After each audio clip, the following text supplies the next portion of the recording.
Cancer एक चुनौतीपूर्ण रोग। कैंसर एक ऐसा शब्द है जो डर और अनिश्चितता पैदा करता है। ये एक जटिल बीमारी है जो किसी को भी किसी भी उम्र में प्रभावित कर सकती है। कैंसर अनियंत्रित कोशिका वृद्धि के कारण होता है। ये कोशिकाएं असामान्य रूप से विभाजित होती हैं, सामान्य ऊतकों और अंगों पर हमला करती है।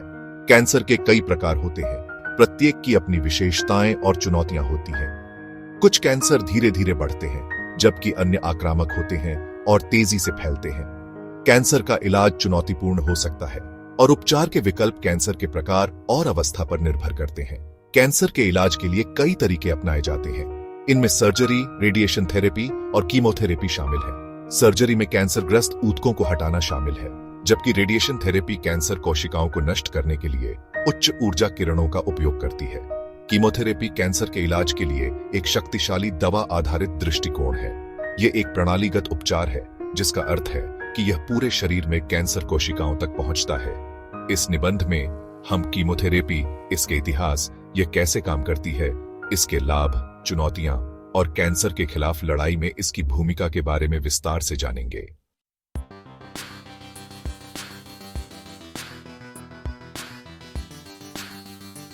कीमोथेरेपी एक चिकित्सा उपचार है जो कैंसर कोशिकाओं को नष्ट करने या उनके विकास को रोकने के लिए शक्तिशाली दवाओं का उपयोग करता है। यह दवाएं, जिन्हें साइटोटॉक्सिक दवाएं कहा जाता है, तेजी से विभाजित होने वाली कोशिकाओं, मुख्य रूप से कैंसर कोशिकाओं के डीएनए या आरएनए को नुकसान पहुंचाकर काम करती है। कीमोथेरेपी को अक्सर प्रणालीगत चिकित्सा के रूप में जाना जाता है, क्योंकि दवाओं को रक्त प्रवाह में इंजेक्ट या मौखिक रूप से प्रशासित किया जाता है, जिससे वे पूरे शरीर में यात्रा कर सकती हैं और उन कैंसर कोशिकाओं तक पहुंच सकती हैं जो मूल ट्यूमर से फैल सकती हैं। यह बहुमुखी प्रतिभा इसे कैंसर के विभिन्न चरणों में एक मूल्यवान उपचार विकल्प बनाती है। कीमोथेरेपी के कई लक्ष्य हो सकते हैं, जो विशिष्ट प्रकार और कैंसर की अवस्था पर निर्भर करते हैं। इन लक्ष्यों में ट्यूमर के आकार को कम करना, कैंसर के प्रसार को रोकना, अवांछित बीमारी वाले व्यक्तियों में लक्षणों को दूर करना, उपशामक देखभाल या यहां तक कि कुछ मामलों में इलाज हासिल करना शामिल है। कीमोथेरेपी का उपयोग अकेले या सर्जरी या विकिरण चिकित्सा जैसे अन्य उपचारों के संयोजन में किया जा सकता है। उपचार योजना कैंसर के प्रकार, अवस्था, रोगी के समग्र स्वास्थ्य और व्यक्तिगत प्राथमिकताओं जैसे कारकों पर निर्भर करेगी।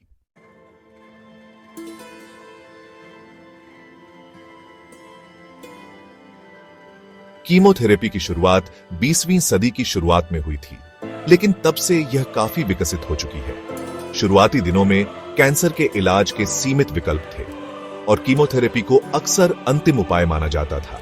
हालांकि चिकित्सा अनुसंधान और प्रौद्योगिकी में प्रगति ने अधिक लक्षित और प्रभावी कीमोथेरेपी दवाओं के विकास का नेतृत्व किया है। आज कीमोथेरेपी कैंसर के इलाज के लिए एक शक्तिशाली उपकरण है, जो लाखों लोगों को जीवन बचाता है और सुधारता है। इस निबंध में हम कीमोथेरेपी की जटिलताओं का पता लगाएंगे, इसके विकास, क्रिया के तंत्र और कैंसर की देखभाल में इसके महत्व पर प्रकाश डालेंगे। हम उन रोगियों की प्रेरक कहानियों का भी पता लगाएंगे जिन्होंने कीमोथेरेपी से लाभ उठाया है, जो आशा और साहस प्रदान करते हैं, जो इस बीमारी से जूझ रहे अन्य लोगों के लिए एक प्रकाश स्तंभ के रूप में काम कर सकते हैं। इसके अलावा हम उन सामान्य दुष्प्रभावों पर चर्चा करेंगे जिनका सामना मरीज कर सकते हैं और उनके प्रबंधन और जीवन की गुणवत्ता में सुधार के लिए रणनीतियां प्रदान कर सकते हैं।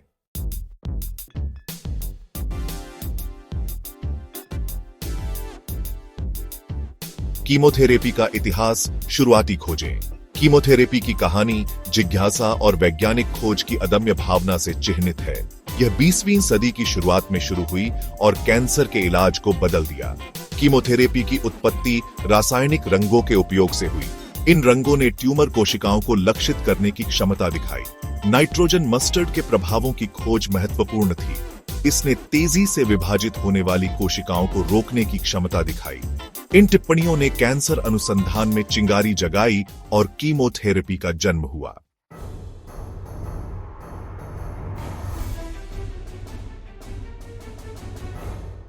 द्वितीय विश्व युद्ध ने अनजाने में कीमोथेरेपी के विकास में एक महत्वपूर्ण मोड़ लाया। नाइट्रोजन मस्टर्ड के संपर्क में आने वाले सैनिकों पर शोध से पता चला कि यह अस्थि मज्जा गतिविधि को दबा सकता है। इस खोज ने वैज्ञानिकों को कैंसर कोशिकाओं को लक्षित करने के लिए नाइट्रोजन मस्टर्ड का उपयोग करने के लिए प्रेरित किया। 1940 के दशक में येल विश्वविद्यालय के शोधकर्ताओं ने उन्नत लिम्फोमा वाले रोगियों पर पहले मानव नैदानिक परीक्षण किए। परिणाम अभूतपूर्व थे, जिसमें ट्यूमर के आकार में उल्लेखनीय कमी आई। इस सफलता ने कैंसर के इलाज के लिए एक नया युग शुरू किया।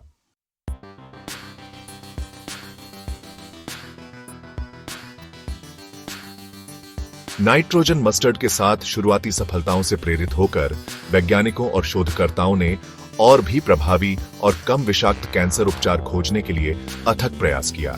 1950 और 1960 के दशक में उल्लेखनीय प्रगति देखी गई, जिससे कई नई कीमोथेरेपी दवाओं की खोज हुई। इन सफल खोजों में से एक मेथोट्रेक्सेट का विकास था, जो शुरू में रूमेटॉइड गठिया के इलाज के लिए विकसित किया गया था, लेकिन बाद में ल्यूकेमिया और लिम्फोमा के खिलाफ प्रभावी पाया गया। जैसे जैसे हम आगे बढ़ रहे हैं, कैंसर अनुसंधान का क्षेत्र कीमोथेरेपी के क्षेत्र में नवाचार और प्रगति को आगे बढ़ाना जारी रखे हुए है। लक्षित चिकित्सा के उदय ने नई संभावनाएं खोली हैं और कैंसर के इलाज के तरीके में क्रांति ला दी है।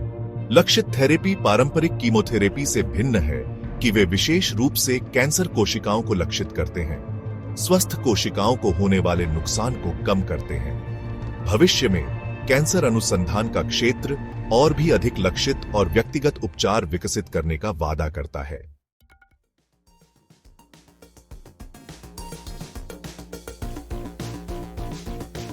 कोशिकीय स्तर पर कीमोथेरेपी एक सूक्ष्म युद्ध। कैंसर के इलाज के लिए कीमोथेरेपी एक शक्तिशाली हथियार है, जो कोशिकीय स्तर पर एक सूक्ष्म युद्ध छेड़ती है। यह समझने के लिए कि कीमोथेरेपी कैसे काम करती है, हमें पहले मानव शरीर के भीतर कोशिकाओं के जटिल जीवन चक्र पर गौर करना चाहिए। हमारे शरीर लाखों करोड़ों कोशिकाओं से बने हैं, जिनमें से प्रत्येक एक विशिष्ट कार्य करता है। कोशिकाएं बढ़ती और विभाजित होती हैं, जिससे यह सुनिश्चित होता है कि हमारे शरीर ठीक से काम करते हैं। हालांकि कैंसर में यह प्रक्रिया गड़बड़ा जाती है, जिससे कोशिकाएं अनियंत्रित रूप से विभाजित होने लगती हैं, जिससे ट्यूमर का निर्माण होता है। कीमोथेरेपी दवाएं तेजी से विभाजित होने वाली कोशिकाओं, मुख्य रूप से कैंसर कोशिकाओं को लक्षित करके काम करती हैं। ये दवाएं कोशिकाओं के भीतर विभिन्न प्रक्रियाओं में हस्तक्षेप करती हैं, जो कोशिका वृद्धि और विभाजन के लिए आवश्यक है। यह समझना महत्वपूर्ण है कि कीमोथेरेपी कैंसर कोशिकाओं और स्वस्थ कोशिकाओं के बीच भेदभाव नहीं करती है, जो तेजी से विभाजित भी होती है। ये गैर विशिष्ट लक्ष्यीकरण कीमोथेरेपी के साथ जुड़े कुछ सामान्य दुष्प्रभावों के लिए जिम्मेदार है।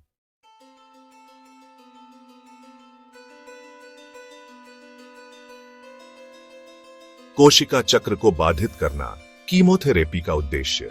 कीमोथेरेपी दवाएं इस चक्र को बाधित करके कैंसर कोशिकाओं को नष्ट करती हैं, जिससे उनकी वृद्धि और प्रसार बाधित होता है। कोशिका चक्र विशिष्ट एजेंट कोशिका चक्र के विशिष्ट चरणों को लक्षित करते हैं। टैक्सिन्स जैसी दवाएं सूक्ष्म नलिकाओं के कार्य में हस्तक्षेप करती हैं। कोशिका चक्र गैर विशिष्ट एजेंट डीएनए को नुकसान पहुंचाकर काम करते हैं। कीमोथेरेपी दवाएं कैंसर कोशिकाओं को नष्ट करने का लक्ष्य रखती हैं। कीमोथेरेपी दवाओं को उनके रासायनिक संरचना और क्रिया के तंत्र के आधार पर वर्गीकृत किया जाता है। Alkylating agent, antimetabolites, plant alkaloids, anti tumour antibiotics और हार्मोन थेरेपी। ये दवाएं कैंसर कोशिकाओं के विकास को रोकने के लिए विभिन्न तंत्रों का उपयोग करती हैं। प्रणालीगत उपचार, पूरे शरीर में पहुंचना। कीमोथेरेपी प्रणालीगत उपचार का एक रूप है, जो रक्त प्रवाह में पहुंचती है। यह कैंसर कोशिकाओं को खत्म करने में मदद करती है। मेटास्टेटिक कैंसर के लिए महत्वपूर्ण है। कीमोथेरेपी एक ऑन्कोलॉजिस्ट द्वारा प्रशासित की जाती है। प्रशासन का तरीका भिन्न हो सकता है: आईवी, मौखिक, आईएम, आईटी और आईए।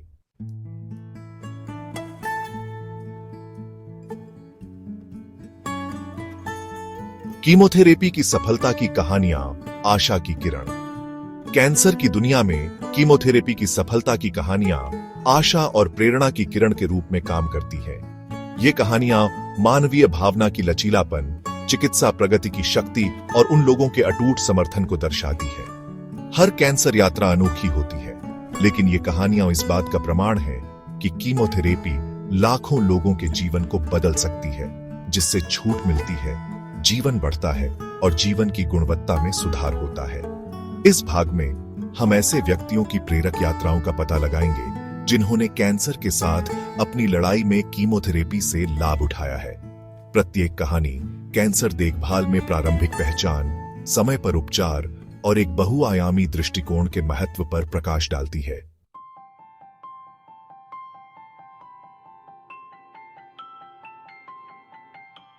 श्रीमती अनीता शर्मा, स्तन कैंसर से संघर्ष और विजय। दिल्ली की रहने वाली 45 वर्षीय श्रीमती अनीता शर्मा की कहानी आशा और प्रेरणा का प्रतीक है।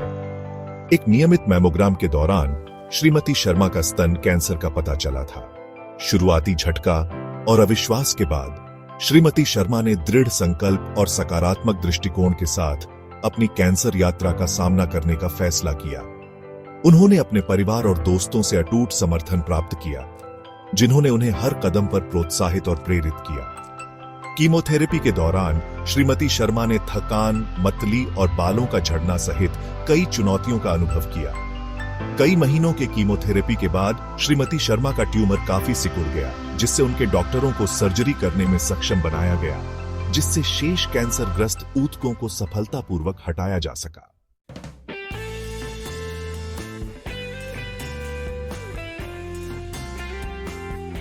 युवा योद्धा राहुल की ल्यूकेमिया से जंग। राहुल, एक जीवंत 8 वर्षीय लड़का, को ल्यूकेमिया, रक्त और अस्थि मज्जा के कैंसर का पता चला था। राहुल की दुनिया उलटी हो गई जब उसे थकान, पीलापन और अस्पष्टीकृत चोट लगने लगी। ल्यूकेमिया एक आक्रामक कैंसर है जिसके लिए तत्काल चिकित्सा ध्यान देने की आवश्यकता होती है। राहुल के डॉक्टरों ने उसके लिए कीमोथेरेपी के एक गहन कोर्स की सिफारिश की, जिसकी शुरुआत तुरंत की जानी थी। वह अपने इलाज के लिए एक सच्चे योद्धा की तरह गया, अपने माता पिता, डॉक्टरों और नर्सों से अटूट समर्थन प्राप्त किया। कीमोथेरेपी कठिन थी, जिससे राहुल को कई दुष्प्रभाव हुए, जिनमें मतली, उल्टी और बाल जड़ना शामिल है। उनके माता पिता उनकी चट्टान थे, जिन्होंने उन्हें आशा, प्यार और अटूट देखभाल प्रदान की। वे राहुल का मनोरंजन करने और उसे प्रेरित रखने के लिए किताबें, खिलौने और खेल अस्पताल ले जाते थे।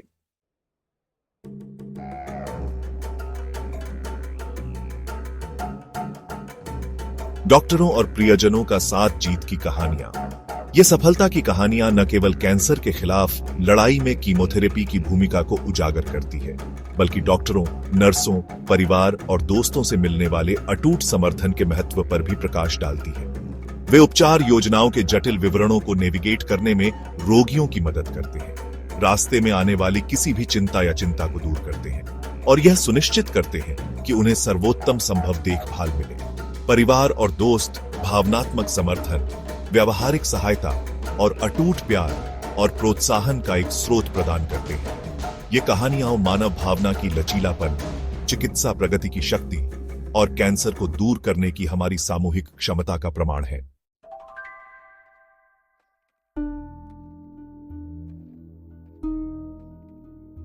साइड इफेक्ट्स को समझना। कीमोथेरेपी की दोधारी तलवार। जबकि कीमोथेरेपी कैंसर कोशिकाओं को नष्ट करने और कैंसर के इलाज में उल्लेखनीय रूप से प्रभावी हो सकती है, यह समझना आवश्यक है कि यह एक दोधारी तलवार है। तेजी से विभाजित होने वाली कोशिकाओं को लक्षित करने की क्षमता, इसकी प्राथमिक क्रिया का तंत्र अनिवार्य रूप से स्वस्थ कोशिकाओं को भी प्रभावित करता है, जिससे अवांछित दुष्प्रभाव होते हैं। ये दुष्प्रभाव कीमोथेरेपी की दवा, खुराक, उपचार की अवधि और समग्र स्वास्थ्य और आनुवंशिक प्रवृत्ति सहित रोगी विशिष्ट कारकों जैसे कारकों के आधार पर तीव्रता और अवधि में भिन्न हो सकते हैं। इस भाग में हम सबसे आम दुष्प्रभावों का पता लगाएंगे जिनका सामना कीमोथेरेपी से गुजर रहे रोगियों द्वारा किया जाता है, उनकी घटनाओं के पीछे के कारणों को समझते हैं और इन चुनौतियों को कम करने और राहत प्रदान करने के लिए प्रभावी प्रबंधन रणनीतियों पर प्रकाश डालते हैं। यह याद रखना महत्वपूर्ण है कि कीमोथेरेपी के दुष्प्रभावों को प्रबंधित करना उपचार प्रक्रिया का एक अभिन्न अंग है और चिकित्सा टीम के साथ खुला संचार इन प्रभावों को कम करने और कल्याण सुनिश्चित करने में महत्वपूर्ण भूमिका निभाता है।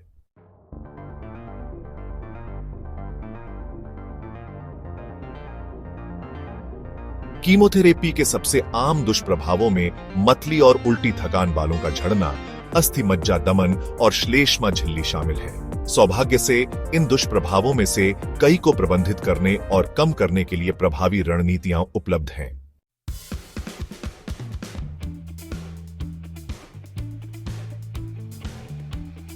सहायक देखभाल, जिसे उपशामक देखभाल के रूप में भी जाना जाता है, कीमोथेरेपी से गुजर रहे रोगियों की भलाई में सुधार के लिए आवश्यक है।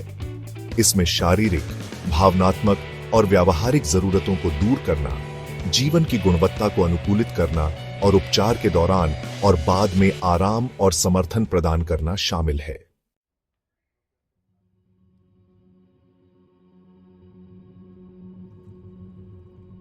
कीमोथेरेपी के दुष्प्रभावों को प्रबंधित करने में चिकित्सा टीम के साथ खुला और ईमानदार संचार महत्वपूर्ण है।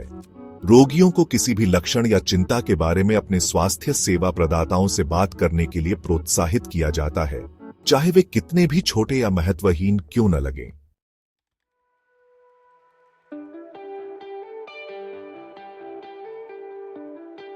जल्दी पहचान, कैंसर के खिलाफ पहला बचाव। कैंसर के इलाज की दुनिया में एक कहावत सबसे ऊपर है, जल्दी पहचान जान बचाती है। यह विशेष रूप से कैंसर के लिए सच है, जहां प्रारंभिक पहचान और समय पर हस्तक्षेप रोग के परिणाम में महत्वपूर्ण अंतर ला सकता है। प्रारंभिक पहचान का मतलब है कैंसर के कोई लक्षण या लक्षण दिखाई देने से पहले ही उसका पता लगाना। यह नियमित जांच और स्क्रीनिंग परीक्षणों के माध्यम से प्राप्त किया जाता है, खासकर उन व्यक्तियों के लिए जिनके पास कैंसर का पारिवारिक इतिहास है या अन्य जोखिम कारक हैं। प्रारंभिक पहचान का महत्व इस तथ्य में निहित है कि कैंसर के शुरुआती चरणों में जब ट्यूमर छोटे होते हैं और स्थानीय होते हैं, तो उपचार के लिए अधिक उत्तरदायी होने और शरीर के अन्य भागों में फैलने की संभावना कम होती है।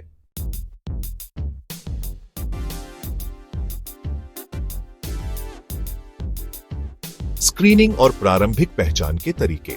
विभिन्न प्रकार के कैंसर के लिए कई स्क्रीनिंग और प्रारंभिक पहचान के तरीके उपलब्ध हैं। इन परीक्षणों का उद्देश्य उन व्यक्तियों में कैंसर का पता लगाना है जिनके कोई लक्षण नहीं है। मैमोग्राम, स्तन कैंसर का पता लगाने के लिए। पैप स्मीयर, गर्भाशय ग्रीवा के कैंसर के लिए। कोलोनोस्कोपी, बृहदांत्र और मलाशय की जांच के लिए। एलडीसीटी स्कैन, फेफड़ों के कैंसर का पता लगाने के लिए। पीएसए परीक्षण, प्रोस्टेट कैंसर की जांच के लिए।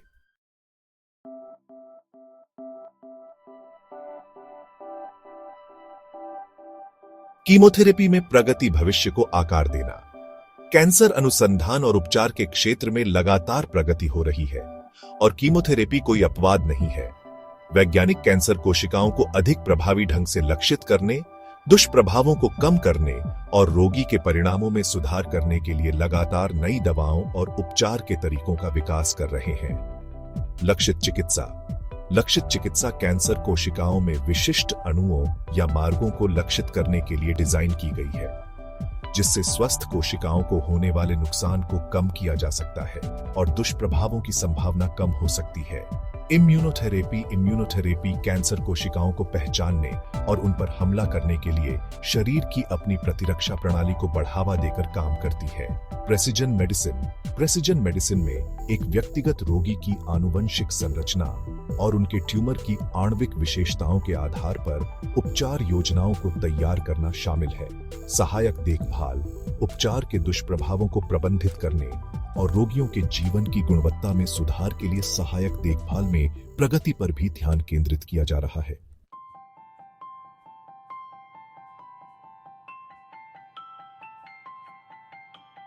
कीमोथेरेपी एक बार अंतिम उपाय माना जाता था, अब कैंसर के खिलाफ लड़ाई में आशा और प्रगति का प्रतीक है। विज्ञान और चिकित्सा में उल्लेखनीय प्रगति के माध्यम से कीमोथेरेपी लाखों लोगों के जीवन को बदल चुकी है, जिससे छूट मिलती है, जीवित रहने की दर में सुधार होता है और अनगिनत व्यक्तियों के लिए जीवन की समग्र गुणवत्ता बढ़ती है। इस परिवर्तनकारी यात्रा के दौरान हमने कीमोथेरेपी के पीछे के जटिल तंत्रों को उजागर किया है, कोशिकीय स्तर पर इसकी क्रिया के तरीके की खोज की है और कैंसर के विभिन्न प्रकारों और चरणों से निपटने में इसकी बहुमुखी प्रतिभा का प्रदर्शन किया है। हालांकि सफलता की ये कहानियां अक्सर कीमोथेरेपी से गुजर रहे लोगों द्वारा की जाने वाली चुनौतियों और बलिदानों को कम नहीं करती हैं। इस निबंध के दौरान हमने उन सामान्य दुष्प्रभावों को स्वीकार किया है जो कीमोथेरेपी के साथ आते हैं यह स्वीकार करते हुए कि ये शारीरिक और भावनात्मक दोनों तरह के टोल ले सकते हैं। यह समझना महत्वपूर्ण है कि कीमोथेरेपी की यात्रा हर किसी के लिए अलग होती है। उपचार की प्रतिक्रिया, दुष्प्रभावों की गंभीरता और भावनात्मक और शारीरिक चुनौतियां रोगी विशिष्ट कारकों की एक सरणी के आधार पर भिन्न हो सकती है। यह स्वीकार करते हुए कि कोई भी दो कैंसर यात्रा समान नहीं होती है, हम सहानुभूति, समझ और व्यक्तिगत देखभाल के महत्व पर प्रकाश डालते हैं। चिकित्सा पेशेवरों, प्रियजनों और कैंसर से बचे लोगों से मिलकर एक मजबूत सहायता प्रणाली होना इस कठिन यात्रा को सफलतापूर्वक पार करने में महत्वपूर्ण भूमिका निभा सकता है। यह जोर देते हुए कि कैंसर का जल्दी पता चलने पर सफल उपचार की संभावना काफी बढ़ जाती है।